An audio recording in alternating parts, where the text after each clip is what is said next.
The third time, of course, played for the national team for a long time as well. He did say earlier in the pre-match interview that he possibly thinks that Syria will be the toughest examination for his boys. Good ball, and Korea have the lead. Fabulous finish that from who else but the captain Jong Il-kwon on the score sheet straight away. And look at the smile on the face of the coach. 21st goal for him for his country. And a perfect start for the Koreans. Well, it's hardly surprising he's got a smile on his face. The only time that they've scored a goal in the last 6 matches was in the Asian Cup, and that was against Vietnam. Great move, lovely ball threaded through there from Ryun-il. But just see this run from Jong Il-kwon. He just staggered that run. He didn't sprint to get in the box, which those days, isn't it? Come up with 5 saves, 4 top class saves as well in that, but the goal he's conceded has gone through his legs. I still think the power and pace on the ball was what beat him there, and you can tell there is a big difference. Take your word for it. Just got misled by the last save, but he could have saved that, possibly. But anyway, that's for Fajr Ibrahim to think. As far as Yoon Jong-so is concerned, this is what he will have to worry about, because it is onside and it's a goal. Of course, he thanks the heavens. That's the left back, so Fajr Ibrahim's side has got a goal back in this. Al-Hamwi it was that got in front of the man and just poked it home. It's a great striker's run, and he gets his just rewards. We waxed lyrical about him just a little bit earlier on, and Al-Hamwi does and makes that run to perfection. It's the ball that's delivered in between the goalkeeper and the defender. Who deals with it, the keeper or the defender? I'll tell you what, the striker does, because Al-Hamwi just gets there first. And look, it's come off the bottom of his studs. If you get in front of your defenders and you get a touch, any kind of touch, it could put it goal bound. He's had a good first half, him. Said I liked him. And when you make runs like that in front of defenders and you get little nicks, you get your rewards. Yeah, first goal as well in national colours for Shadi Al-Hamwi. Yeah, he must have heard us. Thumbs up. Great ambassador for Syria as well, in his 50th appearance for the national team, the second most experienced player in this squad. With good reason. Here's a chance for Syria, and they have a goal that's taken them into the lead. Mohammad Al-Marmour finds the back of the net, and that's exactly what Syria were threatening to do towards the end of the first half. They eventually find it at the beginning of the second. Wow. That is some strike. Gets fortuitous there because it just bounces up really nice for him. What's the keeper doing? Antai-Song must think that he's going across goal, but look at the angle. There's enough there for him, and he just absolutely slams it right into the top corner. Cool, calm finish from Al-Marmour. And there you go. Score. What a finish. What a good strike. What a good finish. I think he's been substituted now as well. No, I think it was just a hug to the coach, to Fajr Ibrahim, who possibly must have told him, listen, you're going to score today. It happens sometimes, the coach tells you. Still, of course, he couldn't have done much about that shot from Mohammad Al-Marmour. I actually think he could. But no doubt we'll discuss that a little bit later on over a coffee and dinner. He's been done at the near post. He's just slammed it in. If he stands big and strong, he can put his arm up and just get something on that. Onside is Shadi Al-Hamwi, and that is 3-1. If you get your first goal for the country, you may as well go on and get 2, and that's exactly what he's done. And now it's 3-1 for Syria, from a goal down in the 3rd minute to a 3rd goal at the hour mark. What a fabulous return this is from Fajr Ibrahim's side, who must be absolutely delighted, and whatever he said at halftime has clearly worked. This is the problem, I think, that the Koreans have, is that when they allow teams to get back in, and then when they go down, their heads drop, and you can quite clearly see there, that's a poor goal to concede. Don't take anything away from Shadi Al-Hamwi.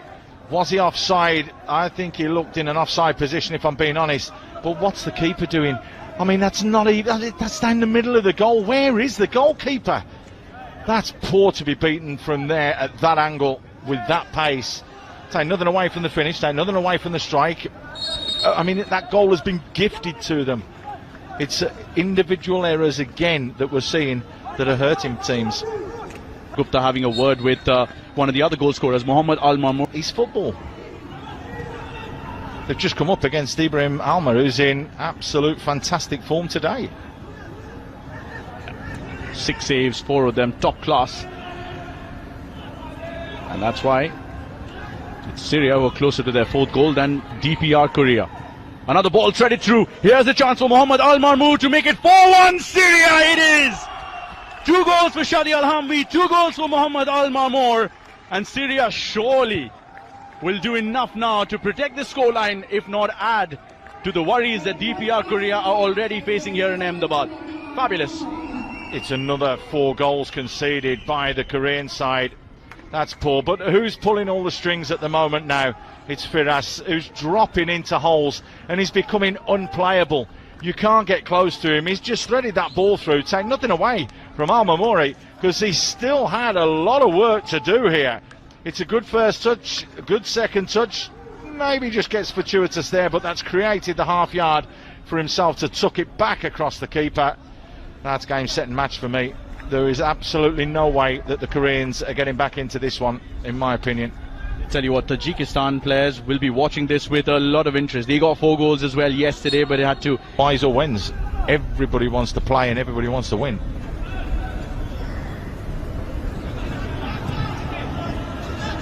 This is the next challenge for India as well. DPR Korea on the 13th of July.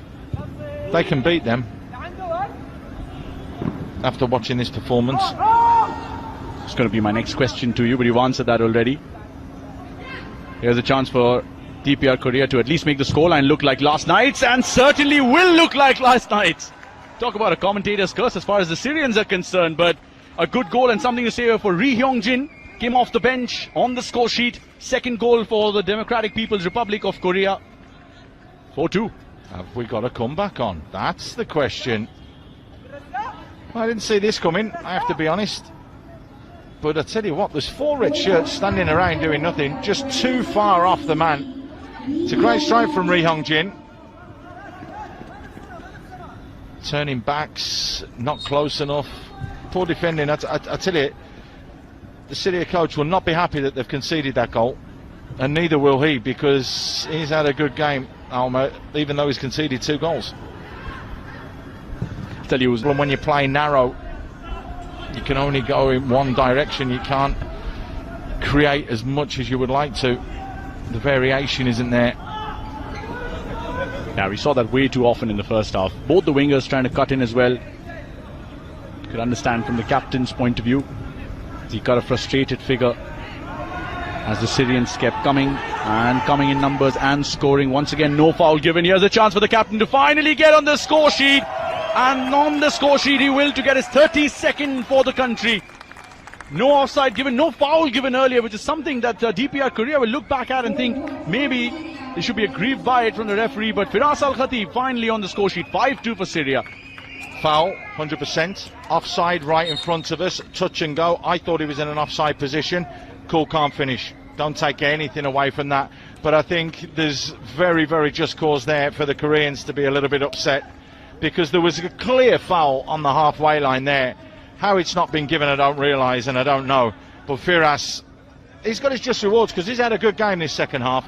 He started pulling all the strings. The foul was there, we've just missed it. Okay, he's onside, that one's cleared up, so that's nice and easy. But just before that, I'm telling you, Maher Dabul definitely committed a foul on that halfway line. That goal shouldn't have stood, and I think the Koreans now, they don't deserve to be 5-2 down, if we're being honest. They don't deserve to lose this game 5-2. And you also got to the final. Then you can play all your other fringe players and give them an opportunity to shine as well. Well, they're shining already, the Syrians. The most goals they've scored in a game since 2016. They're looking good, to be fair. They're looking the strongest side that we've seen out of the 4 so far, in my opinion. I know I said 3-1, but I did mean 5-2.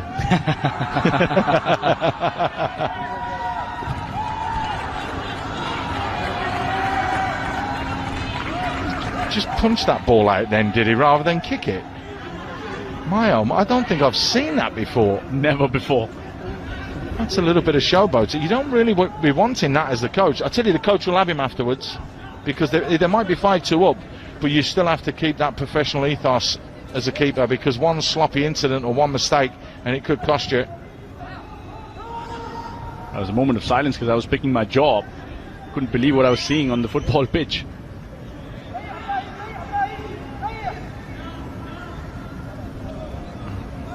Will he do it again? That's the big question. Here you go.